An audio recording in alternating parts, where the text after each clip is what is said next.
Hello friend, स्वागत है आज के इस नए वीडियो में। आज के इस नए वीडियो में हम लोग सीखेंगे क्लास 10th के चैप्टर नंबर 1 रासायनिक अभिक्रिया एवं समीकरण के बारे में। तो चलिए इस वीडियो को शुरू करते हैं। सबसे पहले हम जानेंगे रासायनिक अभिक्रिया किसे कहते हैं। रासायनिक अभिक्रिया किसे कहते हैं, तो देखिए सबसे पहले मान लीजिए कि हम क्या बोलते हैं, जल को जल में मिला दें तो इसके रंग में, चाहे ताप में, चाहे अवस्था में अवस्था में परिवर्तन नहीं होगा, परिवर्तन नहीं होगा। ठीक है, तो इसको हम रासायनिक अभिक्रिया नहीं बोलेंगे। ठीक वैसे ही मान लीजिए दूध में हम मिला दिए थोड़ा सा दही। ठीक है, थोड़ा सा दही, तो कुछ समय बाद जो दूध है वो दही का रूप ले लेगा, दही का रूप ले लेगा। ठीक है, तो इसको देखेंगे तो यहाँ पर हमारा अवस्था में परिवर्तन हो गया है, अवस्था में परिवर्तन हो गया है। ठीक है, दूध जो था द्रव अवस्था में था, द्रव अवस्था में था, अब हो गया है दही बनकर ठोस अवस्था में। ठीक है, तो इसको हम बोलेंगे रासायनिक अभिक्रिया। ठीक है, मतलब दूध से दही बनना रासायनिक अभिक्रिया है। अब आपके मन में सवाल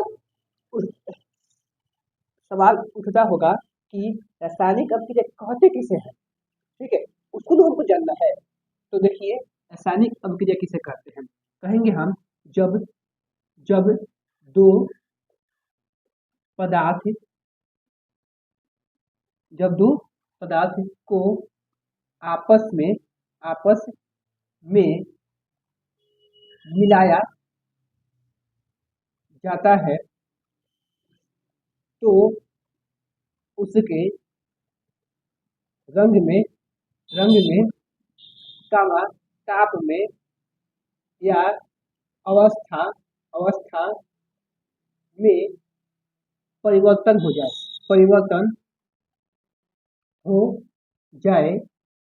तो उस क्रिया को रासायनिक अभिक्रिया कहते हैं, रासायनिक अभिक्रिया कहते हैं। ठीक है, मतलब कि जब दो पदार्थ को आपस में हम मिलाएं और मिलाने के बाद उसके रंग में, ताप में या अवस्था में परिवर्तन आ जाए तो उसे हम रासायनिक अभिक्रिया कहते हैं। ठीक है, अगर परिवर्तन नहीं आ रहा है तो उसे हम रासायनिक अभिक्रिया नहीं कहेंगे। जैसे मान लीजिए यहाँ पर हम देखें जल को जल में मिलाएं तो उसमें कुछ परिवर्तन नहीं हो रहा है, ना रंग में परिवर्तन हो रहा है, ना रंग में परिवर्तन हो रहा है, ना ताप में हो रहा है, ना अवस्था में हो रहा है। तीनों में से कोई एगो बदलना चाहिए, तब हम बोलेंगे रासायनिक अभिक्रिया। अगर तीनों में से कोई नहीं बदल रहा है तो उसे हम रासायनिक अभिक्रिया नहीं कहेंगे। तो जल को जल में मिलाए हैं तो कुछ नहीं बदला है, तो यह आपका रासायनिक अभिक्रिया नहीं है। दूध को या दूध में थोड़ा सा दही मिलाया है तो कुछ समय बाद पूरा दही का रूप ले लिया है दूध, तो यहाँ पर अवस्था बदल गया है, तो इसको हम बोलेंगे रासायनिक अभिक्रिया। ठीक है, अब वैसे ले लीजिए, जैसे आप ले लीजिए सोडियम ले लीजिए और ले लीजिए क्लोरीन गैस।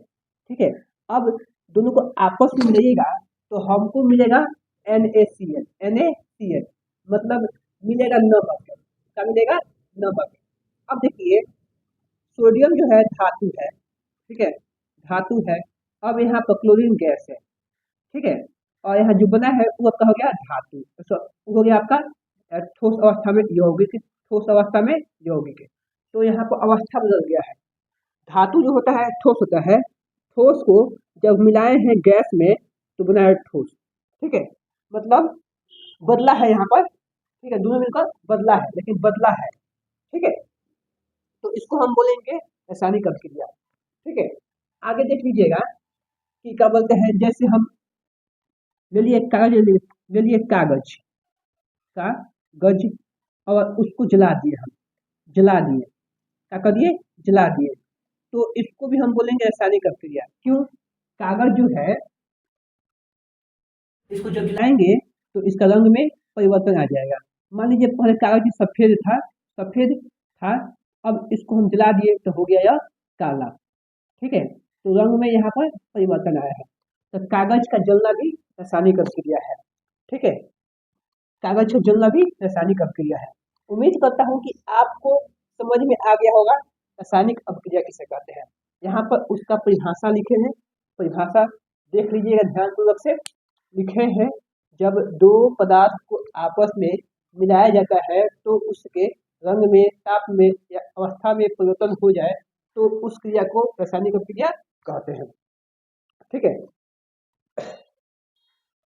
उसके बाद जानिए कि जैसे क्या बोलते हैं, हम यहाँ पर ले रहे हैं Na, ठीक है, और क्लोरीन गैस आपस में मिलाए हम तो बना हमको NaCl। ठीक है, तो इसको लिए हैं, मतलब यह जो है रासायनिक अभिक्रिया में भाग लिया है, रासायनिक अभिक्रिया में भाग लिया है। आज जब भाग लिया है तो यह बनाया है, तो जो रासायनिक अभिक्रिया में भाग लेता है उसे हम बोलते हैं अभिकारक। क्या बोलते हैं? अभिकारक। और जो बनता है उसे बोलते हैं उत्पाद। क्या बोलते हैं? उत्पाद। अभिकारक को हमेशा लिखते हैं LHS की ओर, LHS की ओर, मतलब लेफ्ट हैंड साइड की ओर, और उत्पाद को हमेशा लिखते हैं RHS की ओर, मतलब राइट हैंड साइड की ओर। ठीक है, अब देखिए अभिकारक और उत्पाद के बीच तीर का चिन्ह होता है, तीर का चिन्ह होता है। ठीक है, और दो अभिकारक के बीच प्लस का चिन्ह होता है, चाहे दो उत्पाद के बीच प्लस का चिन्ह होता है। फिर सुनिएगा अभिकारक किसे कहते हैं, अभिकारक किसे कहते हैं, तो कहेंगे हम रासायनिक अभिक्रिया में भाग लेने वाले तत्व या यौगिक, तत्व या यौगिक को अभिकारक कहते हैं, अभिकारक कहते हैं। ठीक है, और अभिकारक को हमेशा लिखते हैं LHS की ओर। अगला है उत्पाद किसे कहते हैं, उत्पाद। ठीक है, तो रासायनिक अभिक्रिया के पश्चात बनने वाले तत्व को या यौगिक को बोलते हैं उत्पाद। ठीक है, तो उसका भी परिभाषा यहाँ पर लिख रहे हैं, रासायनिक अभिक्रिया के पश्चात बने तत्व या यौगिक को उत्पाद कहते हैं। ठीक है, अब हम देखेंगे आगे कि रासायनिक समीकरण किसे कहते हैं। ठीक है, हमारे चैप्टर का वही नाम है, रासायनिक अभिक्रिया एवं समीकरण। तो रासायनिक अभिक्रिया हम समझ गए हैं, उसके बाद हम समझ गए हैं अभिकारक किसे कहते हैं, उसके बाद हम समझ गए उत्पाद किसे कहते हैं। अब हम समझेंगे रासायनिक समीकरण किसे कहते हैं। ठीक है,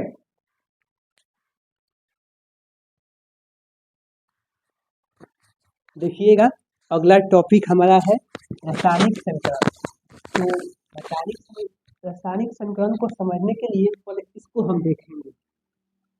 यहाँ पर लिखा गया है, जब सोडियम को क्लोरीन गैस के साथ मिलाया जाता है तो नमक, मतलब सोडियम क्लोराइड बनता है। ठीक है, इसको हम शॉर्टकट में लिखें, हम शॉर्टकट में लिखें तो होगा सोडियम मतलब Na को क्लोरीन गैस Cl2 के साथ मिलाया जाए, इसका मतलब प्लस, तो बनेगा हमारा नमक मतलब सोडियम क्लोराइड NaCl, ये बनेगा ठीक है, तो यह जो शॉर्टकट लिखे हैं इसको ही हम बोलेंगे रासायनिक समीकरण, रासायनिक समीकरण।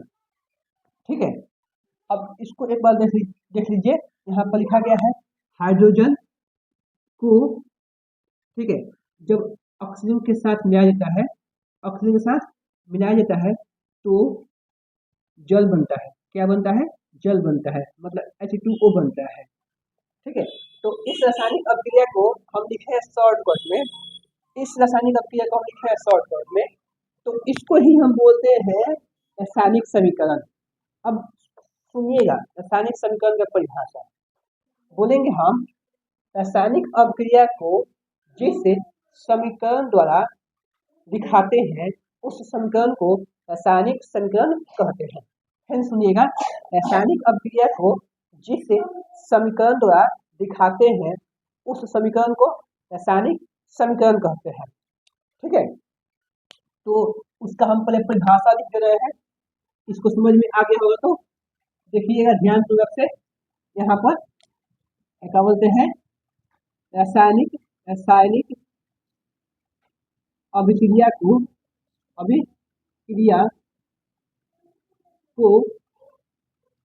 जिस समीकरण द्वारा प्रदर्शित किया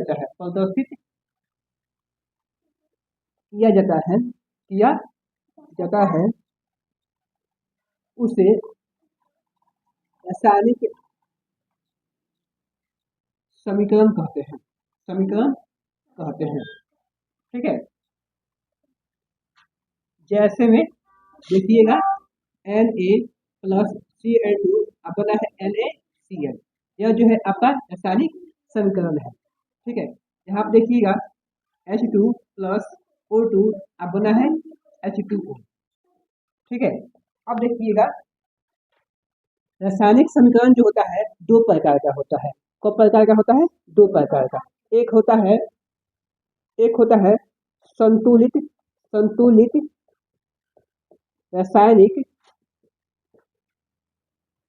समीकरण,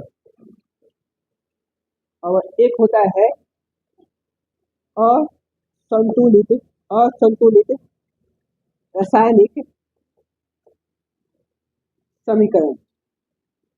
ठीक है, तो फिर सुनिएगा, रासायनिक समीकरण होता है दो प्रकार के, एक होता है संतुलित रासायनिक समीकरण, एक होता है असंतुलित रासायनिक समीकरण।